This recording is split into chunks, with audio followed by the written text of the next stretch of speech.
The dead internet theory.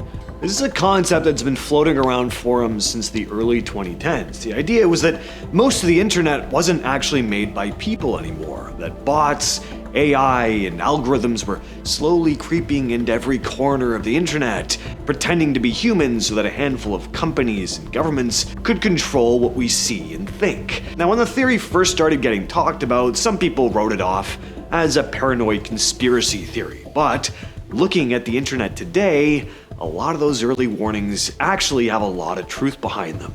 These are 10 things dead internet theory got right, and they're terrifying. A few years ago, if you said AI was going to fill the internet with articles, videos, pictures, even whole websites, people may not have believed you. But now it's happening so fast you genuinely can't tell what's made by a person and what's made by a computer anymore. I mean, you see it everywhere. Search a simple question and you'll get a dozen websites saying the same thing, but in slightly different words. A lot of those pages are written by AI. Some companies pump out hundreds or even thousands of articles a month because AI can write them in seconds and they don't have to pay a writer. Researchers have found that AI-written pages now make up a massive chunk of new content online. YouTube is also full of channels now that are just entirely AI-generated. I mean, I'll be trying to find an audiobook to fall asleep to, and it takes me about 10 seconds before I'm like, what, that's AI narration. It just kills it for me. On Facebook, you'll see all these pages full of supposedly old-timey photos that are AI. Older folks will be posting videos of, touching animal rescues, not knowing they're AI generated, and they rack up hundreds of thousands of likes, but there's so much of it, and AI is now helping build the information that future AI will learn from. So instead of training on books and articles that were written by actual people, it's now learning from other AI content, and some researchers are saying now that this could wreck future models, because they're learning from copies instead of original work, which is kinda hilarious. It's become such a real issue, it now has its own name. Model collapse. Now, one of the core ideas behind dead internet theory was also that you weren't talking to as many real people as you thought. Back then, that may have sounded paranoid, but now we know how real this actually is. The cybersecurity company Imperva tracks web traffic every year, and the reports show that bots now make up more than half of all internet traffic worldwide. And there are a growing number of malicious bots that create fake accounts, they spam people, steal data, they spread misinformation, drum up fights in comment sections. In 2025, Imperva reported that bot traffic officially passed human traffic for the first time in 10 years. During elections, big news events, even sports games, researchers keep finding automated accounts that'll just post the exact same message over and over again. It's also scary how good some of these bots have gotten as well. A few years ago, they were pretty easy to spot, but now they use AI to write more natural sounding replies. They can hold actual conversations, act enough like a real person that most people don't catch on. It doesn't mean everyone you argue with online is a bot, but it does mean that every single day, millions of people are having conversations online with people who aren't actually people. When I was a kid, the internet used to feel like a giant library. Not that everything was accurate, obviously, but if you typed in a question, you'd at least know that the articles that came up were written by someone. That's not really how it works anymore, though. Search results are packed with pages built to rank well, not to actually help you. Not only are pages stuffed with ads, but like I said before, there's a good chance they're going to be written by AI too. Instead of one good guide, you'll get 20 websites all repeating the same paragraphs in slightly different words because they're all chasing the same search terms. People have noticed this so much that a lot of us now search Google and just tack Reddit onto the end. You're just hoping to find an answer that at least comes from a real person. I do that all the time when looking up videos to talk about for this channel, because otherwise I'll just get a bunch of AI slop. Remember when you'd log on to Facebook and the posts just came up on your feed in the order they were posted?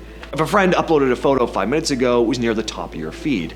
Not now. These days, YouTube, TikTok, Instagram, Facebook, X, they all run on a system that guesses what you're most likely to watch or comment on. So instead of showing you everything, they predict what'll keep you scrolling. So two people can open the same app at the same time, and they'll see two completely different feeds, even if they follow a lot of the same accounts. I used to love on YouTube. You could just scroll and just see new videos. I mean, now I'll scroll through my feed, it's just the same things I've already seen. Like, it just, again, it's curated. I hate it. And it sounds pretty minor, but I don't know. It kind of influences how we experience news now, politics, and our shopping habits as well. If you watch one or two videos about something, your feed just fills up with more of it instantly. It starts becoming very easy to slide into this echo chamber, like where you're only seeing what the internet is, kind of curating for you. And because this happens automatically, creators have changed how they make content as well. A lot of them now build videos and thumbnails around whatever the algorithm is going to favor instead what they actually wanted to make. And that kind of sucks. Not that long ago, being an influencer meant you at least needed to have a camera and a phone and a personality on some level, either a good or bad one. I mean, say what you want about annoying influencers, but at least they were people.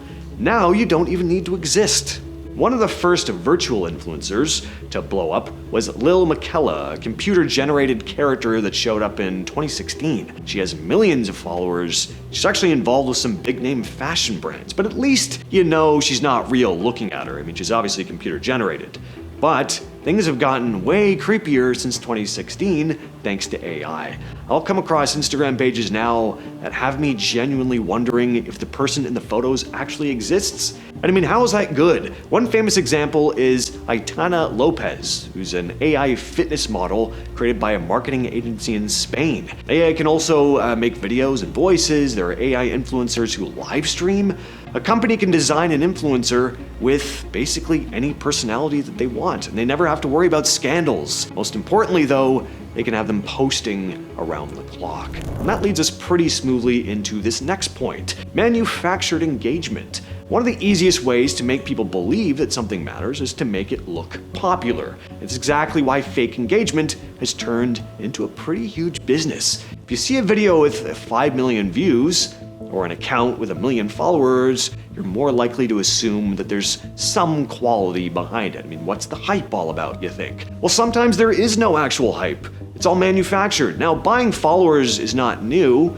It's gotten way more advanced, though. There are whole companies that sell likes, comments, views, reviews, and subscribers for basically every major platform. Some use bots, like I mentioned before, but there are also what are called click farms, where people actually get paid to just sit around and like posts and watch videos all day. Gonna guess it's not a very high salary, though.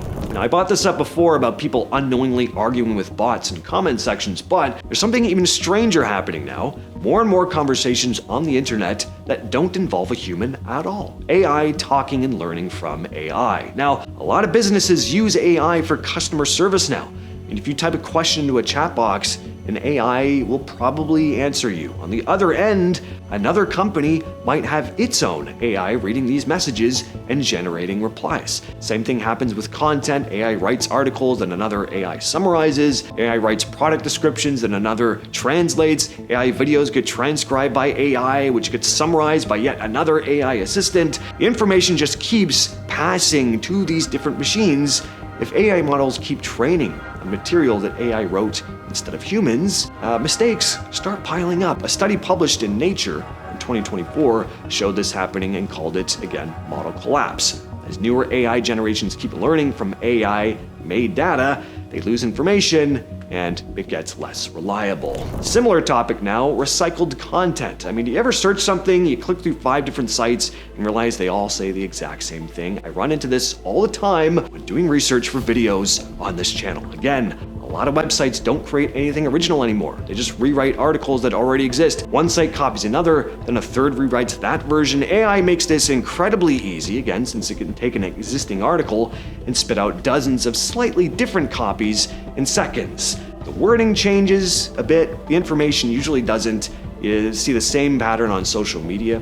One TikTok goes viral, and within days, hundreds of nearly identical videos show up. And you keep seeing quote-unquote new content. It's really just something you've already seen a few times before, or dozens. And all this leads to something that I've talked about plenty of times before, only because I find it genuinely unsettling: the blurring of reality. For most of internet history, a photo or a voice recording, it was tangible, on some level anyway. It helped prove that something actually happened, but that's not true anymore. AI can churn out realistic images in seconds. It can clone someone's voice from a short clip and build videos where a person appears to say things they never said. AI has tons to work with me because I do videos on this channel every day. Deepfakes have gotten scary good in just a few years. They've already been used in real crimes. In 2024, finance workers at a multinational company in Hong Kong got tricked into wiring about $25 million after scammers used AI video and voice